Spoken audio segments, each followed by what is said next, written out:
Ada apa Pino dengan sungai? Sungai yang nggak boleh dibuang sembarangan di sungai, nanti ngebugut lagi. Kayak desa kayak nggak boleh buang sampah sembarangan. Gimana Kila kata abang? Betul sungainya harus bersih? Apa dada ya bawa sampah di bawah? Nggak boleh buang sampah katanya? Ya. Betul? Iya.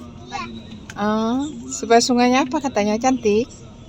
Cantik kayak Akila? Itu balik. Ulangi bang, gimana tadi ngomongnya?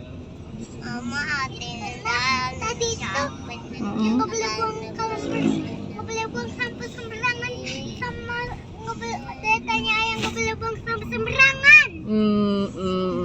Supaya sungainya Bersih. bersih katanya. Tapi Ikannya kotor. Ada bag.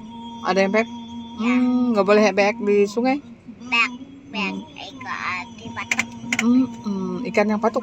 Waduh. Mati. Nanti ikannya mati kata cucuku. Tapi ada iat, ada ikan bawa aku. Kayaknya senyum aja. Iat apa? Iat apa aja kayak iat anusia katanya ayah makan ikan. Bisa banget tau juga di iat.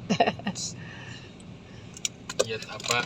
Cing, bebek. Yang di sungai. Jadi biar sungai bersih katanya jangan buang sampah sembarangan gitu ya tadi ya. Iya. Nanti ada cacingnya tuh makan bebek. Apa Cuk? Nyari apa Pian? Ini. Ini ambilkan dulu.